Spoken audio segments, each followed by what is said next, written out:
Fluoride. Dentists say that drinking it can protect your teeth against cavities. Cities and towns all across the world actually dump it into the water supply, hoping to indiscriminately medicate the population through their tap water faucets. The official story on fluoride sounds wonderful. Drink the stuff and you won't get cavities, we're told. It's a nice story. But there's another side to this story, the side you're never told. And it starts with the astonishing but verifiable fact that nearly all the fluoride dripped into municipal water supplies isn't naturally occurring fluoride at all. In fact, it's actually a combination of hexafluorosilicic acid and sodium silicofluoride. These two chemicals are considered highly toxic by the EPA. They're actually classified as hazardous waste, and when packaged for transportation, they must be labeled as poison and handled by workers wearing industrial safety gear. So, what are hexafluorosilicic acid and sodium silicofluoride, and where do they come from? That's the part of this story that you probably won't believe. That is, not until you check it out for yourself.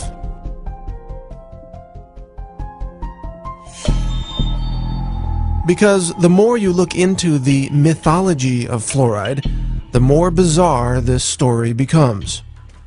And this bizarre story begins at phosphate mining companies. Phosphate is an important mineral used in fertilizers. It's mined from natural rock deposits scattered across the world, and the phosphate rock is then refined to produce phosphoric acid.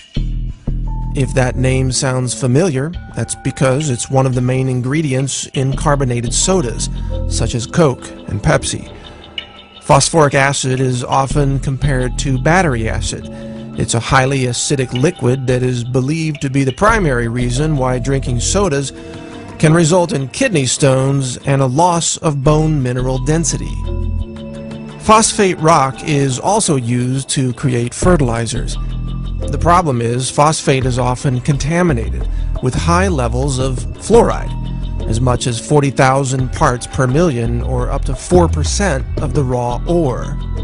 To remove the fluoride, sulfuric acid is added to a wet slurry of phosphate and water. This causes the fluoride to vaporize, creating highly toxic gaseous compounds such as hydrogen fluoride and silicon tetrafluoride. These toxic fluoride chemicals used to be released directly from the smokestacks of phosphate mining operations, but the nearby farms suffered devastating losses of cattle and food crops, which withered away and died due to, guess what? Fluoride poisoning. In order to stop this environmental destruction, the phosphate mining industry put in place a way to capture the toxic fluoride chemical vapors so that they wouldn't be released into the air and kill the surrounding livestock and vegetation. This was accomplished by installing wet scrubbers that captured the toxic fluoride chemicals, preventing them from being released into the environment and killing the plant and animal life living nearby.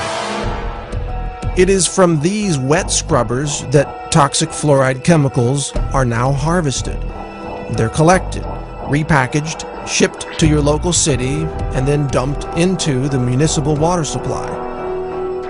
So instead of these toxic fluoride chemicals being released by the phosphate mining smokestacks, they are instead captured and then released into the water supply of large cities, where the chemicals then contaminate the water of millions of people at a time.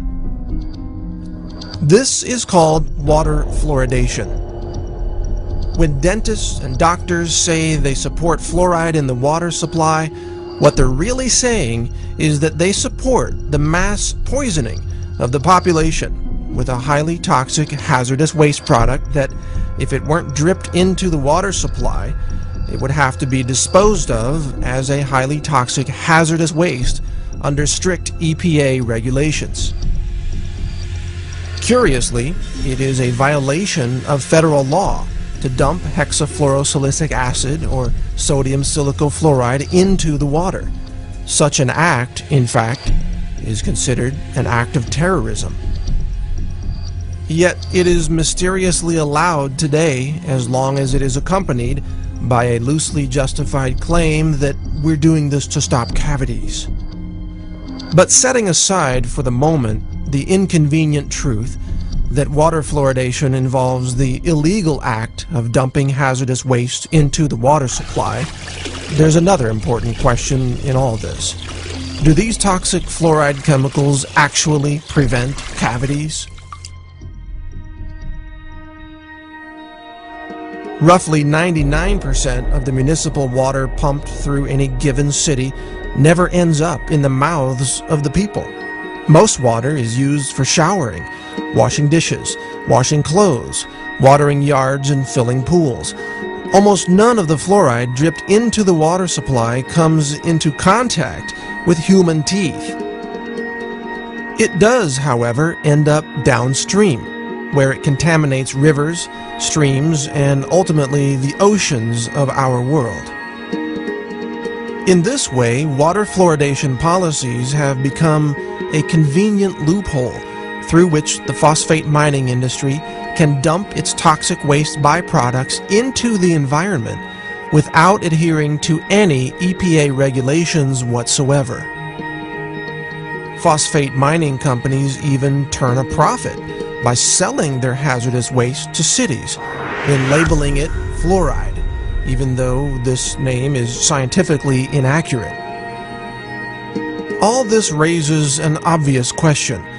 If fluoride kills cows and crops and fish and is considered a hazardous waste chemical by the EPA, then how could it be healthy to ingest? And why don't doctors and dentists, even though they openly recommend fluoride, sometimes with irrational exuberance, know where fluoride really comes from? If dentists knew fluoride was derived from the chemical waste of the phosphate mining industry, would they still recommend that we consume it? The truth about fluoride is a lot like the truth about Enron or Goldman Sachs or every other shocking revelation that nobody believed until it suddenly became obvious that we were all being fooled for so long. Fluoride is a clever scheme where a hazardous waste chemical is dumped into the environment by passing it through the bodies of people first. We, the people, have become the toxic waste dump site of the phosphate mining industry, and chances are your local dentist fully supports this entire process. Over the last several decades, an astonishing 24 studies have established a statistical link between fluoride exposure and low IQs in children.